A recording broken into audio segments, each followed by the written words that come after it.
Welcome to the latest episode of The Independent. I'm Pete Sampson, joined as always by my co-host Matt Fortuna. Today on the show, David Hale from ESPN have been all over the Notre Dame Clemson series and all things ACC. We went fairly deep on that conference, Notre Dame's relationship with it, what the Clemson series means, and frankly, who to look out for in the league. It's even though it's May 12th as we record this, Matt, it's never too early to look ahead to the football season. No, it's upfront week, and we got a taste of that from NBC today, thanks to the timing announcements of Notre Dame's home schedule. 3 night games first. A&M, USC, not terribly surprising. A little surprised by A&M. And then Navy, very surprising. I wonder if there's some kind of NBA doubleheader or something NBC is going to try to introduce going into that game, because that one was a little surprising considering they've got the Big Ten Saturday night package as well, and that's one less Saturday. They'll be broadcasting a Big Ten game in primetime. But the other part, too, with the schedule announcement, NC State will be the Peacock game. They had said during the Blue Gold game that Boise State would be. Not sure whether that was true at the time or not, but it's going to be NC State. So, hey, Louisville got stuck on it last year, and that ended up being probably the best home game they had all year. Certainly the best team they played all year at home.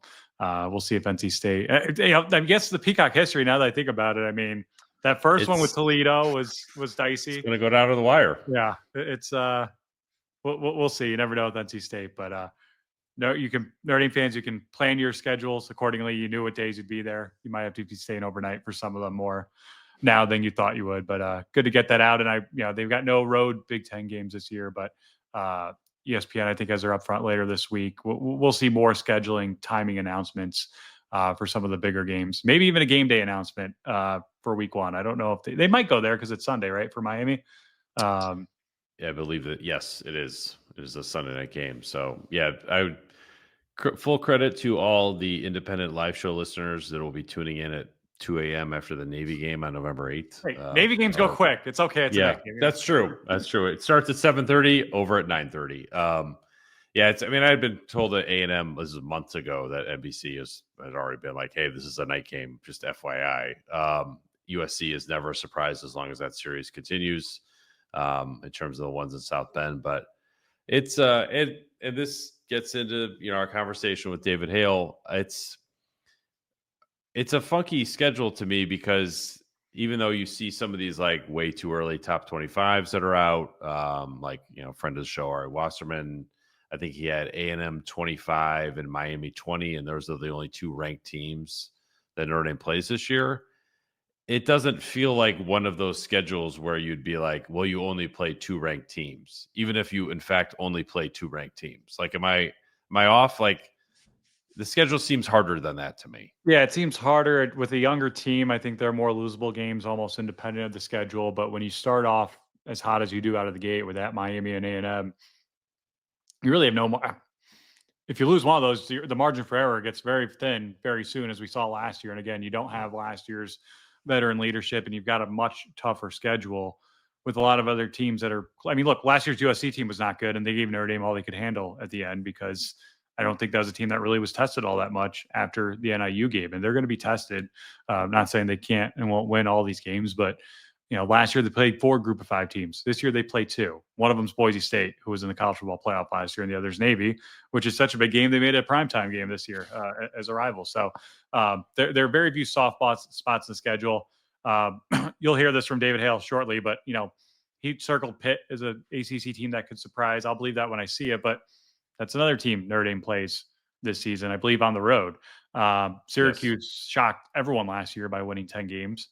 I don't think they're going to have a repeat 10-win season this year, but that's definitely a program that's not your older brother Syracuse. They're coming to play this year. So much tougher schedule, much better home schedule, thank God, and should be an exciting season. I mean, there won't be any emotional, unless they start 0-2. We're not going to have the emotional swings of oh my God, they beat A&M versus, oh my God, they lost to NIU. It's going to be a week by week fun football season.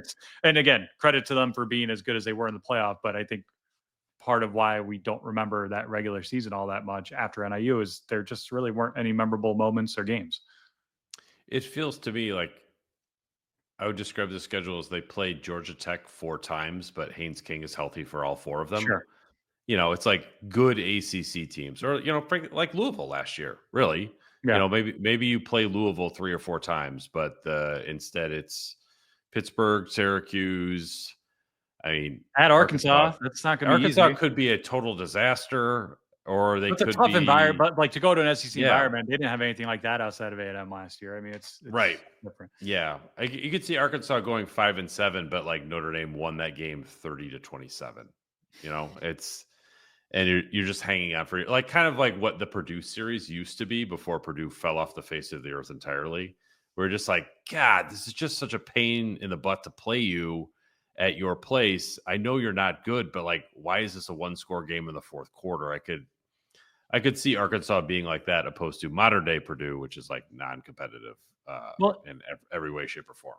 NC State's, I wouldn't say an upper echelon ACC team, but they're definitely on the right half of that. And they've given Notre Dame some decent games. I don't think they've ever really, outside of the Hurricane game in 16, really threatened to beat them, but they've given them some good games. And then the other one, at BC, I mean, I'm not saying BC's Arkansas. I'm not saying that environment's Arkansas, but they're a team that I think under Bill O'Brien is going to be one of those ones where it's a root canal. Like, you'll beat them, but you'll say, damn, that was still a lot tougher than I thought it would be. I just don't think they're backing down from anybody anymore either. So every week's going to be very, very interesting as far as, there's no, God bless Chuck Martin, Miami of Ohio's this year. Yes. Yeah. That the schedule doesn't have sort of that natural let up game. And like, frankly, I realized Army and Navy were up last year based on their rankings. Those were still kind of like, and I hesitate to call them let up games because the prep for them defensively is not a let up, but just from a talent point of view, like, let's be honest, like they blew both of them off the field at each line of scrimmage. Like, there's not a lot of, other than Navy itself, like, you had that with, you should have blown Northern Illinois off the line of scrimmage. You did blow Miami of Ohio off the line of scrimmage. Like, there's just not a lot of teams like that other than, Purdue and Navy, which they did that to last year. But I feel like there were a half dozen teams like that last year. This year, there might only be 2. Stanford and yeah. Yeah, I keep forgetting about Stanford. How could I forget about Stanford? I think everyone's forgot about Stanford. I hope they have a roster and a team to field when that game comes around. Which ultimately will be worse? Notre Dame at Purdue last year or Notre Dame at Stanford this year in terms of scoring margin? Notre Dame at Purdue. I mean, not saying it couldn't happen with the Stanford team. However, I don't know if we'll see another game, like just through circumstance, through everything. Like, the idea of them winning another game against a power conference team by 60 points it's hard to picture. Yeah. Very difficult. Very difficult. Well, I guess we can hop ahead to our interview with David Hale. Before we get to that, a little business. We want to thank our friends at Roback.com. That's RHOBACK. Promo code Irish for 20% off your first order. Quarter zips, polos, which I'm wearing now, shorts, joggers, pretty much my entire off-season uniform, brought to you by Roback.com, RHOBACK, easy for me to say, .com. Promo code Irish for 20% off your first order. And a reminder, continue to subscribe to The Independent on Apple, Spotify, or wherever you get your podcasts. Please leave a nice 5-star review as well, and subscribe to our YouTube page. We love interacting with our fans every week in season during our live shows. And thanks to our other sponsors at Obvious Shirts, obviousshirts.com, OBVIOUSSHIRTS.com. T-shirts, crew necks, quarter zips, you name it. Tons of great pod merch, tons of great sayings from Notre Dame over the years. And they've got some Pope merchandise. It's not Notre Dame related, but it kind of is if you want it to be. It's very Notre Dame tangential, frankly. All of that. I can't believe Villanova got a Pope before Notre Dame did. That is an upset. Southside Chicago, not an upset. Villanova over Notre Dame, definitely an upset. Saw a tweet going around saying they should play a game at the Vatican, a basketball game, the way they did an aircraft carrier in honor of Pope. Who says no, right? Yeah, that's a good point. We'd have to dump our holy water into Dasani cups the way we do it. NCAA tournament. Can we get a double header where you can get like that Villanova basketball game on the air in the Vatican, but like the Notre Dame Boston College long rumored game in Rome? Like, Vanderbilt was going to be Rome in 18. Yeah, just get those all together in November. You got to have a football basketball doubleheader It'd be awesome. Like everyone wins. Let's do this. Who says no? You got Southside Chicago to cover the Notre Dame part. By the way, the minute I saw Southside Chicago, I said he's got to know my in-laws, and sure enough, my wife's like, "Oh yeah, he went to high school with my uncle." So we're good, fellow Catholics. As long as you know me, I've got it in. But yeah, who would say no to a basketball football doubleheader in that wonderful city, or two cities, I should say, Rome and Vatican? I did see the previous Pope. We went there on our honeymoon, and we got very close. Tried to get him to pose with the athletic t-shirt. Didn't work out so much because that was right after someone got the Pope wearing a Notre Dame women's basketball championship t-shirt. I thought that was pretty cool. You got to get your product placement in there. But that was a cool experience, and maybe we'll get back there again to cover a Shamrock Series. Who knows? I like the sound of that. All right. On that note, we're going to get to David Hale. Thanks for joining us on this episode of The Independent. Here's David.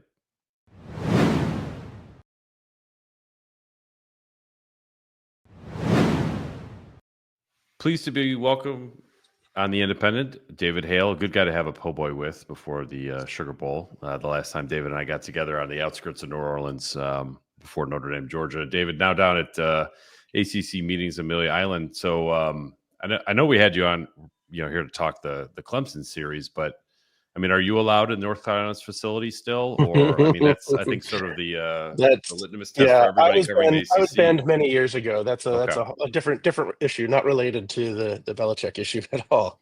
Any sight of second runner-up in the Miss Maine USA pageant from yesterday? Sadly, I have not seen a single Miss Maine contestant here the entire time. I don't I assumed there would be at least a few, right? But no, none. It's a shame. It is on the Atlantic coast. I mean, it could be the next expansion front for Jim Phillips.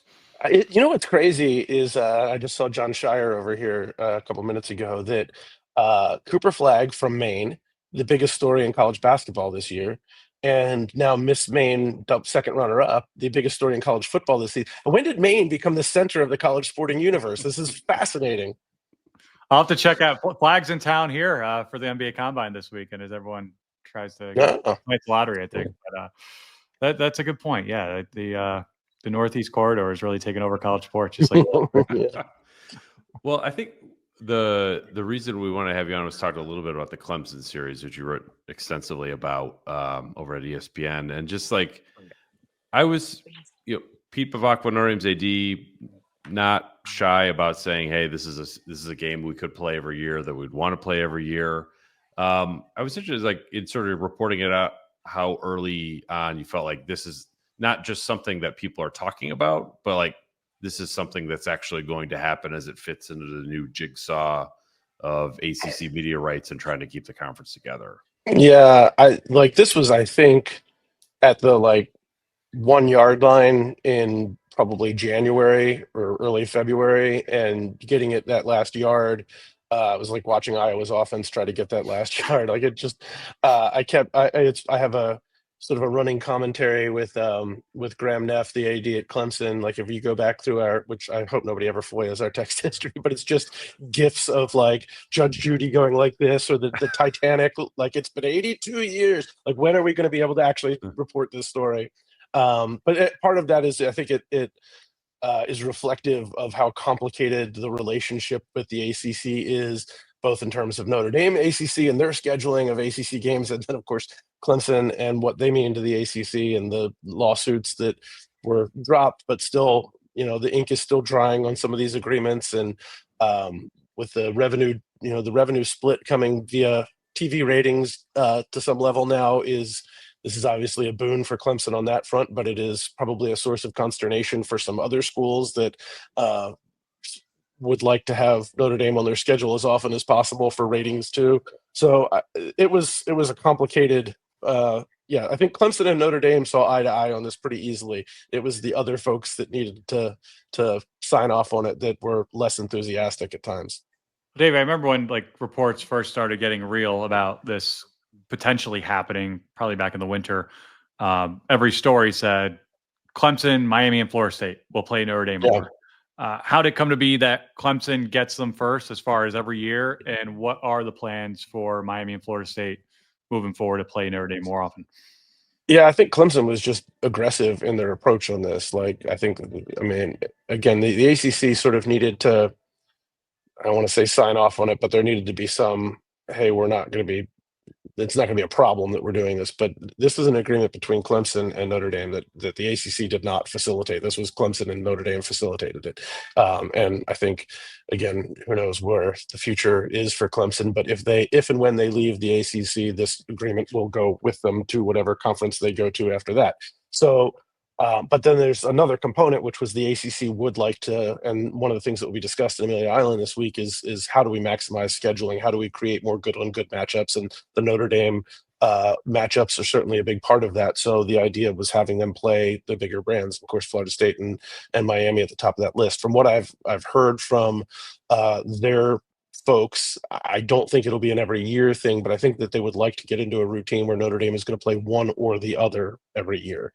And if there's another school, whether it's, Virginia Tech or North Carolina, does somebody else work into that rotation a little bit? I think those are some of the things that are going to be ironed out this week, or hope to be ironed out this week. And then, of course, there's the question of which of these games actually count towards what Notre Dame is required to play in the ACC. And I think depending on who you talk to, that answer might be wildly different because I will say, as I was reporting the story out initially on the Clemson series, I was told that it will count as one of their 5 required games, and the ACC very quickly pushed back and said, no, that's on their own. That doesn't count. So my guess is that Pete Bavacqua and Jim Phillips are going to have some candid conversations about exactly what counts as an ACC game this week. Yeah, talking to people around the ACC, I asked, what was the reaction when Jack Swarbrick proposed the Stanford game counting as one of the 5 when they joined?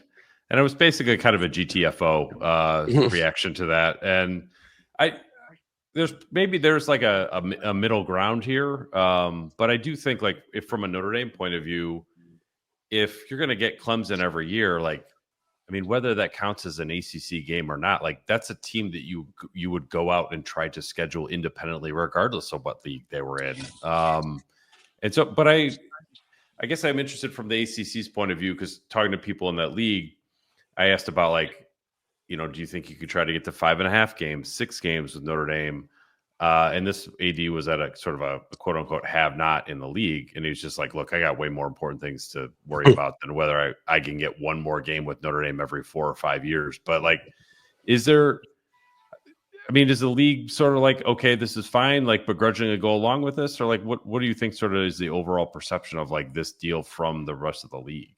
Yeah, I think it sort of depends on who you talk to. So I think if you're Virginia Tech, perhaps, or if you're NC State, you're probably wanting to play Notre Dame a little bit more. If you're Boston College, there's history there, obviously, but I don't know that it helps them for a game that they're probably almost certainly going to lose. And you go look at the standings of Notre Dame since they've had this agreement with the ACC, and basically Clemson is the only team that has had any consistent level of success against Notre Dame. The bottom of the standings is 7 teams that are 0 against Notre Dame since 2014. So there's a lot within the ACC right now, and this is true in basketball too, of them sort of trying to reverse engineer a schedule that most benefits them.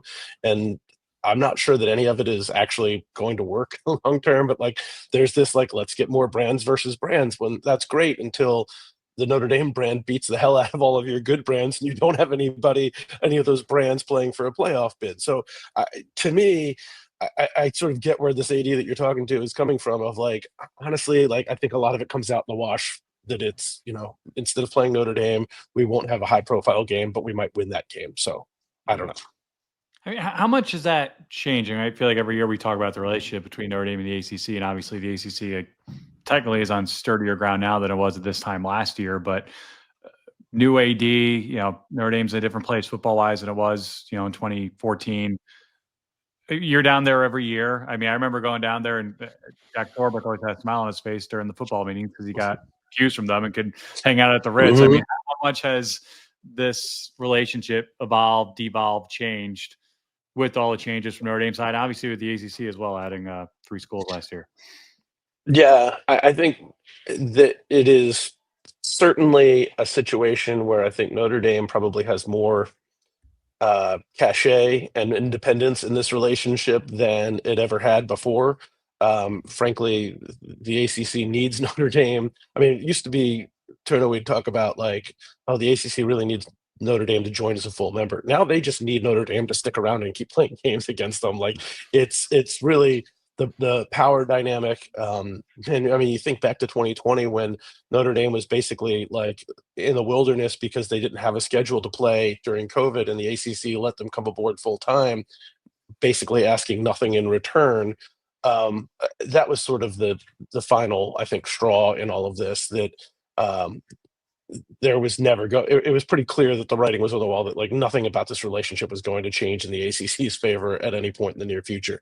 I think, again, there's a lot of hand wringing and consternation among ACC coaches, certainly among fans, that they don't get enough out of this. But financially speaking, they get so much out of being able to play these games, and Notre Dame gets exactly what they need, which is a home for all of their other sports so that they can remain independent in football. Like it's mutually beneficial. It is probably more beneficial to Notre Dame than it is to the ACC at this point.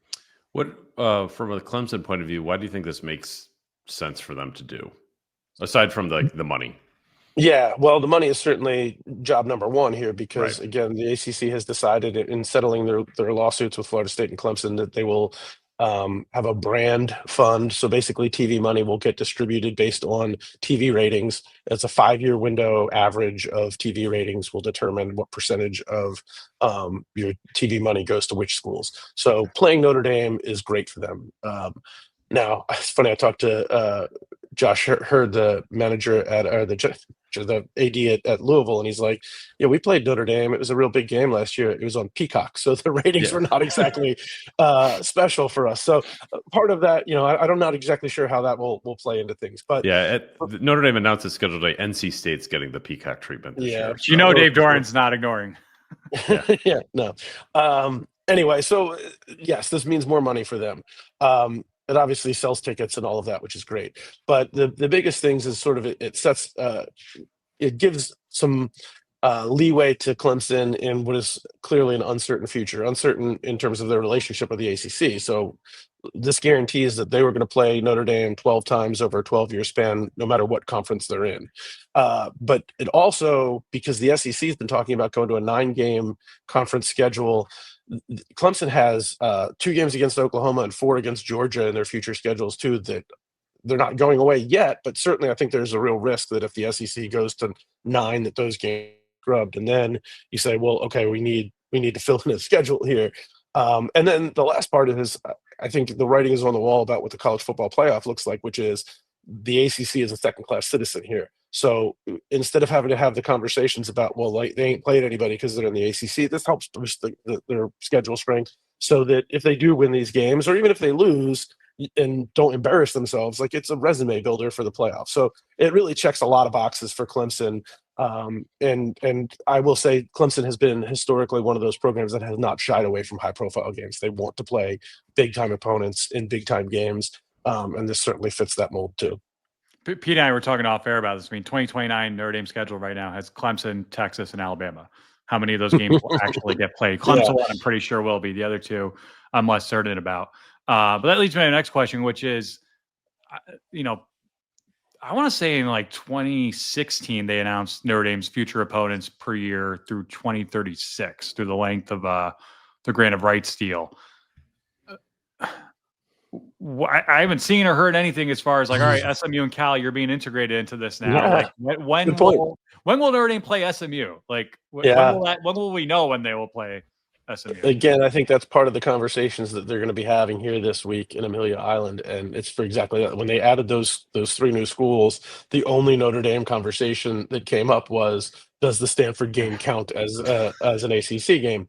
So, like, none of that has been figured out. And again, I think that the landscape for the ACC, just in terms of how they wanted to view their media rights, what their relationship with ESPN was, what ESPN's relationship with the SEC was, all of that was much different in 2016. And so I think the ACC views these Notre Dame games as a serious asset, and that asset has not been well managed or maybe managed at all since those schedules came out. So again, you've got different leadership at Notre Dame. You've got a much different media landscape for ESPN and for the ACC. It just makes sense to take a step back and say, like, all right, here's this. We have these 5 games every year. How best do we use those 5 games to make sure that we're getting the most bang for our buck from this relationship? So to me, that'll be a conversation that's happening now. Now, does the ACC want Notre Dame to ever go play Cal? Probably not. They'd probably be fine if Cal was just never on that schedule. I don't know whether Cal will be so thrilled about that. Yeah, if you have Stanford, you probably don't need Cal. Yeah.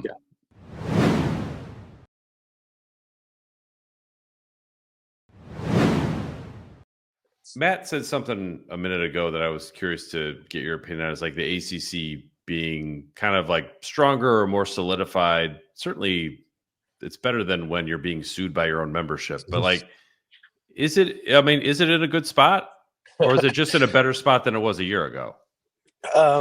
Yeah, I mean, I'm not even sure I would say it's in a steadier spot than it was a year ago. I'm not sure I would even say better, because I think what you've got out of the settlement with Clemson and Florida State, which again, it settled their lawsuits, but it applies to everyone, which would mean Miami, North Carolina, Virginia, whomever else might have a home somewhere else at some point. Like, it basically annulled the grant of rights. Like, it is by 2030 going to be relatively cheap to get out of the league. So in some ways, like, yes, you traded off your long-term hopes of keeping the league together in exchange for a short-term sense of stability. Now, look, again, we talked about 2016 feeling like a really long time ago. By 2030, maybe things look much different. Maybe there's a rationale for Clemson and Florida State or whomever not wanting to leave. I'm not sure what that rationale would be if there is an invitation somewhere else for more money. But the media landscape is changing a lot too. Like, what the dollars are for live sporting events is changing. How people consume live sporting events is changing. So it's not out of the realm of possibility that what the ACC bought here is stability to plan for the next 5 years, knowing that 5 years after that, anything's possible. So it's hard to plan for it anyway. So yeah, I mean, I think in some ways, yeah, this is better, and they certainly, people inside the league, found it to be a better scenario to settle now. But I do think it sort of puts a big ticking clock there, because also we know, like, if Clemson plans to leave in 2031, that discussion doesn't start January 1st of 2031. It'll start a few years before that. So my guess is we're looking at like 28, 29. We're going to be having some hard conversations again. Well, and this is hypothetical. And by the way, I want to go back to clarify. SMU is playing at Notre Dame next year because they helped Virginia get out of their game because Virginia wanted to play West Virginia. So SMU's at Notre Dame in 2026. Again, unclear if that's part of the 5 ACC games. That would be their 5th ACC game without us knowing whether Stanford's playing Notre Dame next year. And I feel like we'll have some version of this conversation every single year about Stanford and Clemson, for that matter. But going back to what you were just talking about, hypothetically speaking, say Clemson, Florida State try to get out the way they tried to get out, last year. What's the appeal for them elsewhere? As far as, look, they're gonna be making more money because they're going to have higher TV ratings than everyone else. No one wanted them this last time around, otherwise they would not have settled and come back.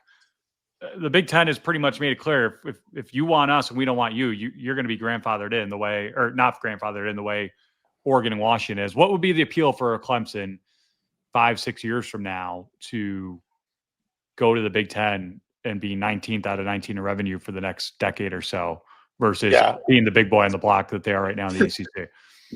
I think that you have hit the nail right on the head of the internal calculus that certainly Graham Neff and Clemson have done. I think Florida State's a slightly different story, just because they have more overzealous board, perhaps, that just hates the ACC, and they would rather just be sitting at the big boy table no matter what the cost is. But it's a great question.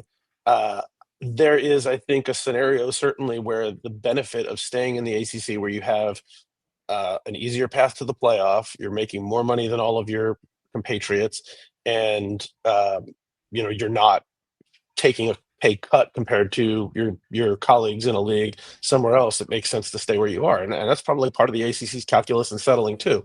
I do think, we say they didn't have a home. I think if they knew what their media rights situation was, that the conversations might have been a little bit different. Like, was the SEC or Big Ten ready to roll out the red carpet for either school? Certainly not when they didn't know what their ability to even broadcast the games were. Now that there is some certainty, I think what you're going to have, and frankly, from what I understand from some of the reporting that I've done, is that these are still conversations ongoing about what the final language of the settlement will be. Is like how many conversations can you have with the other, like another league? If the Clemson wants to go talk to the SEC tomorrow, are they allowed to do that without some blowback? Some of those things are still being ironed out too. But look, would I be shocked if the SEC or the Big Ten in a few years is looking at distributing TV revenue the same way the ACC is now? Like, no, I think this could end up being a template for other schools who are saying, if you're Ohio State saying, why is Northwestern getting the same thing that we're getting? There's possibility for that. So maybe the entire revenue structure looks different then too. But the other thing of it is too, we have had these sort of philosophical questions about what does a super league or super leagues look like? And I don't know what the timeline is on that, probably more than anybody else does. But certainly I think when you talk to power players and administrators around college sports, that feels like an inevitable conclusion almost at this point. And so you want to have a seat at that table before people start deciding how many chairs are left at the table. So in that case, maybe money is not the most important thing. It is being positioned for whatever the future looks like. Yeah, that's interesting. On a football point of view, Notre Dame does open up at an ACC school this year. It is one of the schools that has beaten them quite soundly the last time Notre Dame was there. It was the height of their turnover chain. It's pretty early to be talking about rosters and all that, but like Miami, post number one overall pick, like how good do you think Miami could be, should be, needs to be, for Mario Cristobal this season? Yeah. Literally just spent like the last hour talking to Mario for a thing that we're going to do for ACC Network. And I think he's optimistic about this team. And he's talked, basically since he got there, about setting expectations, but incremental improvements every year. And we've seen that. I think those improvements are probably not what a lot of Miami fans had hoped they would be. And certainly when you look at what could have been, particularly last year, there's frustration that a 10-win season, which would have seemed like a really great thing 3 years ago, felt like a disappointment last year for very obvious reasons. And then, look, there's no way around the fact that Cam Ward was a transformative player. I mean, that's why he's the number one pick in the draft, but just being around him and the impact he had on the team. And, you watch those games and the type of magic that he could create on the field. Like, there's just not, like, Carson Beck's a really damn good quarterback, I think. And I think what happened last year is going to fuel him to be better this year. But I don't think he's Cam Ward. Cam Ward is just a unique cat. And you wasted that opportunity to some extent, because what the ceiling was with Cam Ward was a national championship. And they didn't even end up playing for an ACC championship. So that's a problem. But look, the level of talent on the roster at Miami is night and day better than it was 2 or 3 years ago. Mario Cristobal's reputation as a recruiter is well deserved. He has handled the portal probably about as well as almost any coach in the country, though that can change. I mean, this time last year, if we were talking about Mike Norvell, I would have said he's handled the portal as well as anybody in the country. And so that can change pretty quickly too. There's a lot of pieces at Miami. Assuming that Carson Beck is fully healthy, I think they're going to be pretty good. I will say their new defensive coordinator that they brought in from Minnesota, Corey Heatherman, is he's an alpha. He's a really, really good coach, and the reports that I have gotten from folks inside Miami are thrilled about what he is doing defensively. And that was, you go back to last year, and it was depending on which unit was on the field is how you felt about Miami. Because when Cam Ward was on the field, you thought this team can do anything. And then when he wasn't, it looked like a train wreck way too often. Not to take away from Cam Ward, but this time last year, I mean, he went to Miami because he probably wasn't going to get drafted, and he ends up becoming the number one pick. I mean, how much of that is Shannon Dawson and that offense? And again, Carson Beck's a completely different player, but kind of the opposite scenario, right? At this time last year, right. It looked like Carson Beck he could be was a the number one pick pick last year. Yeah, that's the crazy thing. It's funny because I was talking to some folks at Miami about this, and it's like, dude, if you think back a year, and the guy that just went number one was not even like on the radar really for like a first or second day pick. And then the guy that you have at quarterback now was the preeminent quarterback in the country this time last year. And frankly, and I don't know that, anybody at Georgia or Miami would tell you this on the record, but Miami's got more talent this year surrounding Carson Beck than he had at Georgia last year. Like, that offense at Georgia was limited last year. Up front, the protection was mediocre. He had almost nothing at the skill positions. The running game, that was Georgia's worst rushing season in like 30 years. And he had to press a lot as a result. And then, look, I hear again and again that Carson Beck is not the guy that he is portrayed on TikTok. He is not believe what you want to believe, I guess. But I do think that he has heard the criticisms and felt the sting of what last year was for him. And I think he's motivated by it.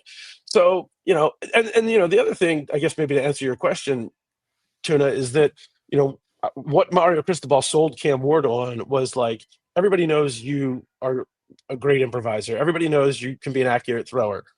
There are things you need to prove, and Miami gives you an opportunity to prove them.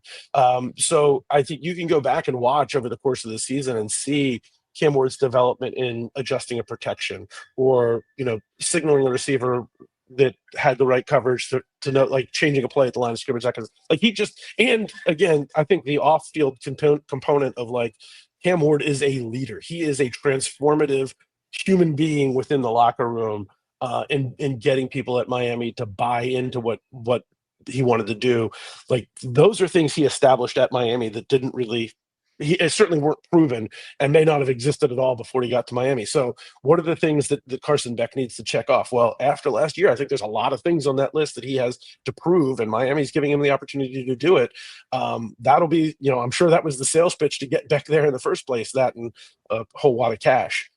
So we'll see if it actually works 2 years in a row. Again, it's not hard to point to Florida State last year and say, well, I wasn't a buyer on DJ, but the rest of those portal guys that they got were supposed to be really good, and it didn't pan out. So I don't know. Portal's a weird thing. Yeah. I mean, do you look at Miami? I mean, I think I would look at Miami as like if they were a playoff team that didn't make the playoff last year. Yeah. This year, probably expectations similar. Like it should be a playoff team. Yeah, I think that's an entirely fair way to set expectations. What you will probably see, though, is I think a more balanced play. Like, again, if you watch Cam Ward play against like Louisville last year, that shootout game, you'd say, oh my God, that's absolutely a playoff team. And then when their defense comes on the field, you say they shouldn't be anywhere near the playoff. I think you will not. I'm not sure that you will watch either side of the ball this year and say, like, that's a clear-cut national championship contender. They're probably not as good offensively as they were last year, particularly at receiver, but they're markedly better defensively, I think, just in terms of scheme and personnel than they were last year. So it'll probably look a lot different, but yeah, I think the expectations absolutely should be high, and a lot of those expectations are going to be set by what they look like week one, which is Notre Dame.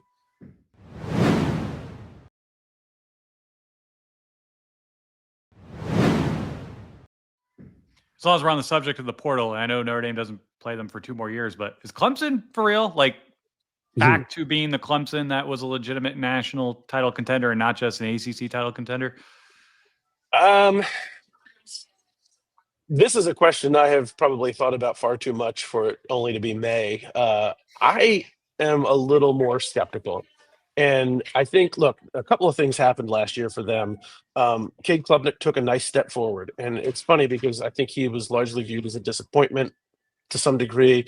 But really what you have is he has followed what used to be the traditional arc of a quarterback. You come in, you play a little bit your freshman year, you play okay as a full-time starter as a sophomore, you get a lot better as a junior, and then as a senior, you can put it all together. Like that's what it used to be, the story for quarterback development. It's not how it works anymore. But I think he's good. He's really good.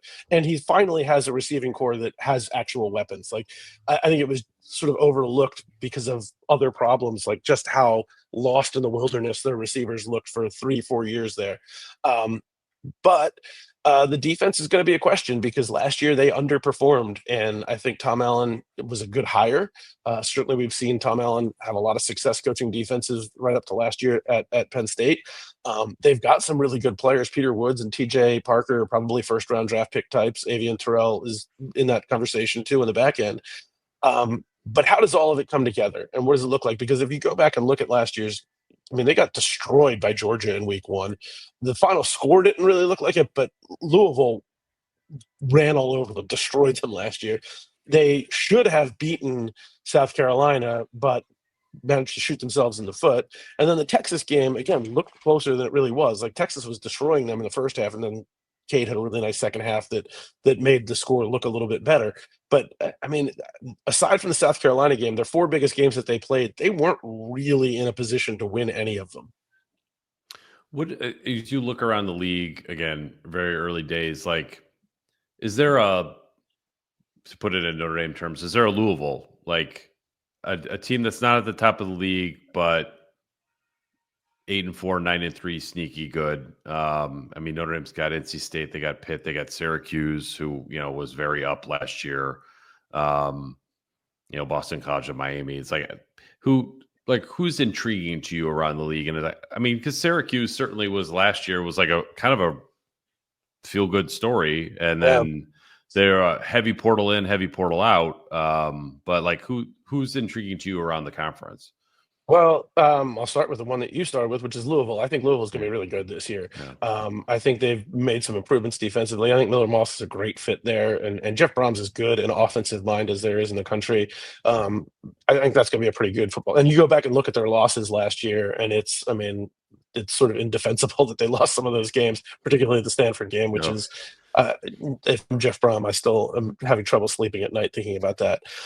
Syracuse is an interesting conversation because I think Fran Brown is really trying to change, not just like a 1-year change of, we caught lightning in a bottle, but change what it is to be Syracuse in the modern college football landscape. But they relied so heavily on Kyle McCord's arm last year. I mean, he threw more passes than any player in the country last season. I just don't think they can afford to do that this year. And we don't even know who their quarterback is going to be. It might be the guy from Notre Dame, right. Which is a funny addition, too, because a week before they get Steve Angeli in the portal, he's announcing Ricky Collins as the starter because I really believe in him and I want him. So I think there's question marks around Syracuse. The team that's sort of intriguing to me is Pittsburgh because you go back to last year and they started 7-0 and then fell off of a cliff. But they very easily could have beaten Clemson. And they had so many injuries by the end of the year that it looked like a completely different team. But they also were doing all of this with their first-year offensive coordinator, Cade Bell, who he's one of those guys that, like, he's still very, I don't know, almost feels like old school to say now because things have gone in the other direction, but used to be new school. Now it feels like old school where you just play really effing fast and try to keep defenses on the heels. That's what he wants to play. And I don't think they had the personnel last year or, frankly, I don't think they'd done the preparation to really be able to do it. I think year 2 under Cade Bell, it's an offense that could be very difficult to scheme against. And then, Pitt always puts out a pretty good defense under Pat Narduzzi. So that's a team that I don't think they're going to win an ACC championship, but you tell me they get to 9-3 this year and they could be a thorn in somebody's side. Yeah, I think that's certainly possible. Although you could also probably script a season for Pitt where they're 4-8 and things are a disaster. Awesome. David, appreciate you joining us, buddy. Have some smoky old-fashioned sound there all week for us. Say hi I to may have had one too many already. Pete Mavacqua, Micah Shrewsbury, Neil Ivey, everyone except Marcus Freeman, who's not there, on behalf of Notre Dame for all of us. But thanks for joining us. And hopefully Mrs. Belichick gets down there and gives you guys some headlines. I hope so. I do like doing this with you. It's one of the few times I get to feel good about my hairline compared to any other time. So I think you're older than both of us, so go figure. Good to talk to you guys. Excellent. Thanks David.